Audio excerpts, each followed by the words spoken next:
प्यारे विद्यार्थियों, आज मैं आपसे धर्म दर्शन का स्वरूप एवं क्षेत्र nature and scope of religious philosophy के बारे में चर्चा करूंगा। धर्म और दर्शन रिलीजन एंड फिलॉसफी क्या है? मानव का आदिकाल से ही धर्म से अटूट संबंध रहा है। धर्म का स्वरूप दर्शन से अत्यधिक निकट है। इसलिए दर्शन में धर्म को तात्विक, नैतिक और आध्यात्मिक पक्ष का अध्ययन किया गया है। वस्तुतः धर्म और दर्शन एक ही वस्तु के दो पहलू हैं। धर्म का उद्भव श्रद्धायुक्त भय और आश्चर्य से हुआ है, जबकि दर्शन की उत्पत्ति भी आश्चर्य से ही मानी जाती है। इन दोनों में भेद केवल इतना है कि धर्म आश्चर्य की व्याख्या नहीं करता है, वह पूजा पाठ, प्रार्थना इत्यादि क्रियाएं करता है।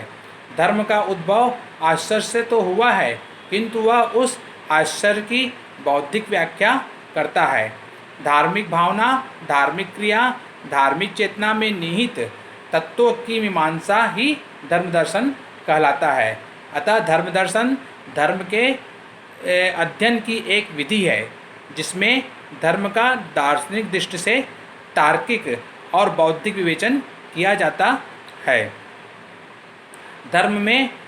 धर्म से संबंधित विभिन्न तथ्यों जैसे ईश्वर, श्रद्धा, अमरता इत्यादि के विश्लेषण से सामान्य नियमों की खोज की जाती है। धर्म दर्शन की सत्यता तथा धर्म के व्यवहार और उसके विश्वास की मूल विशेषताओं पर संपूर्ण विश्व की दृष्टि से विचार किया जाता है और धर्म का संबंध तत्व से ही निश्चित करता है। प्रोफेसर जॉन ए निकोलस के अनुसार धर्म दर्शन का उद्देश्य धार्मिक विश्वासों और उन मौलिक विश्वासों के साथ एकता संबंधित स्थापित करना है जो मानव जीवन को आकार और दिशा प्रदान करते हैं। कुछ विचारकों के अनुसार धर्म दर्शन का स्वरूप, धर्म दर्शन का संबंध धर्म के मूल सिद्धांतों से ही है। इससे धर्म की विभिन्न मान्यताओं को तार्किक ढंग से विवेचन किया जाता है। इस अर्थ में धर्म दर्शन और कुछ नहीं, धर्म के संदर्भ में दार्शनिक मतों का चिंतन और विश्लेषण करता है। धर्म दर्शन केवल धार्मिक सिद्धांतों का विश्लेषण नहीं करता, बल्कि धार्मिक अनुभूतियों के संबंध में मनोवैज्ञानिक, सामाजिक, ऐतिहासिक पद्धतियों का भी तुलनात्मक अध्ययन करता है। उपरोक्त विवेचन से हम यह कह सकते हैं कि धर्म दर्शन स्वयं धर्म नहीं है, बल्कि यह धर्म चिंतन है, जो कभी कभी धर्म विरोधी भी हो सकता है। जब धर्म दर्शन स्वतंत्र रूप से तर्क बुद्धि को एकमात्र ज्ञान का कसौटी मानकर धर्म की विवेचना करता है, तब वह धर्म दर्शन कहलाता है। अब प्रश्न उठता है, धर्म दर्शन का क्षेत्र, स्कोप और ऑफ रिलीजियस फिलॉसफी क्या है? धर्म दर्शन उन सभी विषयों का विवेचन करता है जो कि मनुष्य के धार्मिक जीवन से संबंधित हैं और जिन पर तर्कसंगत रूप से विचार किया जा सकता है। उदाहरण के लिए धर्म का स्वरूप, मूल्य, आविर्भाव तथा विकास, उससे संबंधित सभी अनुभूतियाँ, क्रियाएं, मान्यताएं, विश्वास, कर्मकांड, सिद्धांत, संस्थाएं आदि धर्म दर्शन के क्षेत्र के विषय कहलाते हैं। यह दर्शन इन सभी सिद्धांतों की निष्पक्ष विवेचना तथा आलोचनात्मक परीक्षा करता है। इस प्रकार धार्मिक जीवन से संबंधित सभी पक्ष प्रत्यक्ष या परोक्ष रूप से धर्म दर्शन के क्षेत्र के अंतर्गत आते हैं। धर्म दर्शन मानव जीवन के सभी पक्षों का व्यापक रूप से प्रभावित करता है। इस दृष्टि से धर्म दर्शन के क्षेत्र का परिधि भी बहुत विस्तृत हो जाती है।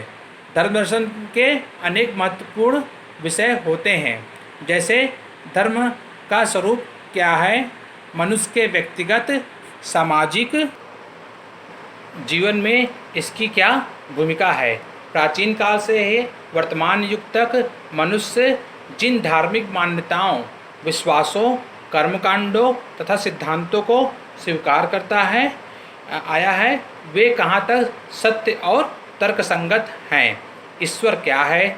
ईश्वर के अस्तित्व को सिद्ध करने के लिए क्या प्रमाण है तथा इन प्रमाणों का क्या औचित्य है? ईश्वर का जगत और मनुष्य से क्या संबंध है? ईश्वर व्यक्ति युक्त है या व्यक्ति रहित? यदि ईश्वर शुभ है तो इस विश्व में अशुभ की स्थिति क्यों उत्पन्न होती है? अशुभ क्यों होता है? क्या ईश्वर की पूजा या उपासना से मनुष्य के सभी दुखों का अंत हो सकता है?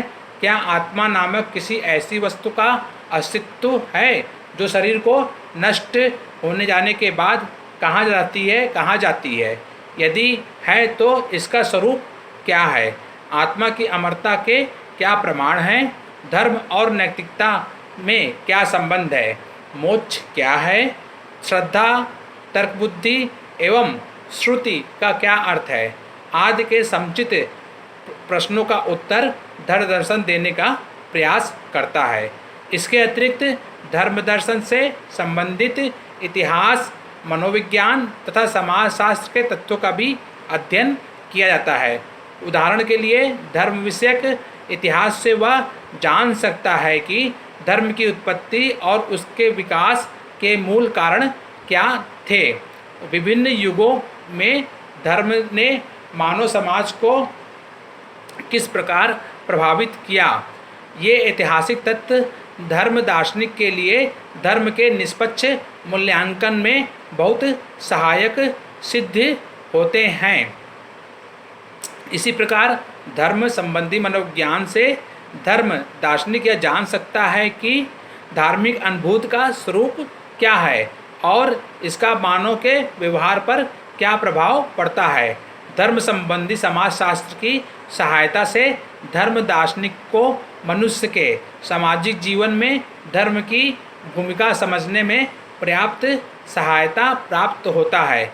उपरोक्त वर्णन के अनुसार पर यह स्पष्ट है कि धर्म दर्शन का विषय क्षेत्र व्यापक है। इसके अंतर्गत सभी प्रकार के धर्म जैसे हिंदू धर्म, जैन धर्म, बौद्ध धर्म, ईसाई धर्म, इस्लाम धर्म और उनके विश्वास तथा उनकी मान्यताएं सम्मिलित है। धर्म दर्शन का इन सबका तार्किक एवं निष्पक्ष विवेचन करता है और इनमें समन्वय स्थापित करने का प्रयास धर्म दर्शन करता है। धर्म के संबंध में मनुष्य की सभी अनुभूतियाँ तथा आचरण और तथा धर्म दर्शन के विषय क्षेत्र के अंतर्गत आते हैं। धर्म अध्ययन के संदर्भ में यह बुद्धिवाद, अनुभववाद, अज्ञेयवाद और अन्य सिद्धांतों का भी विवेचन यह करता है। अब प्रश्न उठता है कि धर्म दर्शन तथा धर्मशास्त्र में क्या अंतर है? Difference between religious philosophy and theology. धर्म दर्शन एक व्यापक शास्त्र है जिसमें धर्म के स्वरूप तथा उसके गुणों का अध्ययन किया जाता है। धर्म दर्शन इस रूप में दर्शन का एक अंग है और अमूर्त रूप से यह व्यापक है। यह मानव प्रधान न होकर व्यक्ति तथा ज्ञान प्रधान है। किंतु धर्मशास्त्र या ईश्वर शास्त्र धार्मिक विश्वासों और सिद्धांतों से जुड़ी एक व्यवस्था है जो किसी धर्म विशेष से जुड़ी होती है। बहुत से दार्शनिक, धर्म दर्शन विचारक और धर्मशास्त्र जो कि ईश्वर शास्त्र में अंतर नहीं मानते, लेकिन हम इन दोनों के स्वरूपों में निम्नलिखित भेद कर सकते हैं। पहला, धर्म दर्शन का क्षेत्र व्यापक है। इसमें धर्म का दार्शनिक विवेचन होता है। इसके विपरीत धर्मशास्त्र का क्षेत्र संकीर्ण है क्योंकि विशिष्ट धर्मों का अपना अपना अलग अलग धर्मशास्त्र होता है और इसी के आधार पर धर्म को स्पष्ट किया जाता है। दूसरा, धर्म दर्शन में ईश्वर की व्याख्या नहीं की जाती है। यह ईश्वर के प्रत्यय की व्याख्या करता है। धर्मशास्त्र के अंतर्गत ईश्वर प्रत्यय की व्याख्या नहीं की जाती है, बल्कि ईश्वर के विषय में चर्चा की जाती है। तीसरा, धर्म दर्शन ईश्वर विहीन धर्मों की दार्शनिक मीमांसा करता है, अर्थात धर्म दर्शन में ईश्वर का होना अनिवार्य नहीं है, क्योंकि यह धर्म ना होकर धर्म चिन्ह प्रदर्शित करता है, जबकि धर्मशास्त्र ईश्वर केंद्रित होता है, अर्थात इसकी दृष्टि से धर्म में ईश्वर का होना अनिवार्य माना जाता है।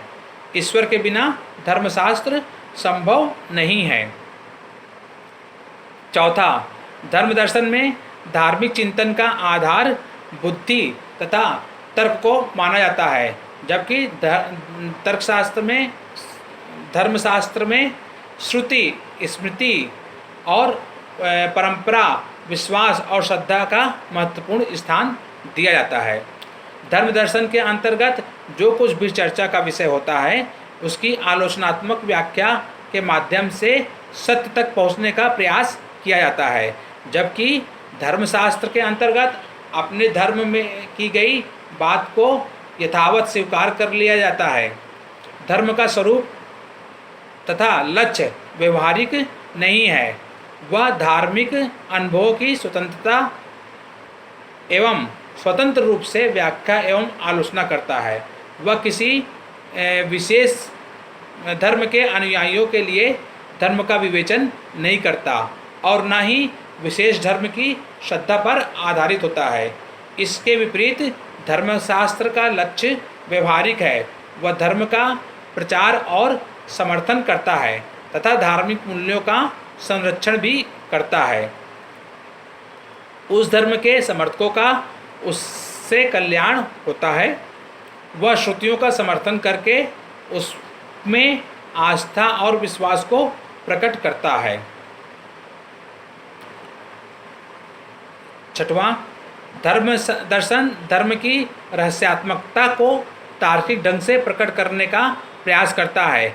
इसके विपरीत धर्मशास्त्र धर्म की रहस्यात्मकता को ज्यों का त्यों मानकर चलता है, मतलब कि उसमें एक परंपरा स्थापित होती है और उसको हम मानते जाते हैं, उसके उत्तर के लिए प्रयास नहीं करता धर्मशास्त्र। उदाहरण के लिए ईसाई धर्मशास्त्र यह मानकर चलता है कि जीसस क्राइस्ट 3 दिन तक कब्र में रहकर जीवित हो गए। इसका प्रमाण बाइबिल में है। संक्षेप में हम कह सकते हैं कि धर्मशास्त्र के अंतर्गत धर्म का अध्ययन पश्चातपूर्ण ढंग से किया जाता है। इस रूप से धर्मशास्त्र का संबंध सदैव किसी धर्म विशेष से रहता है।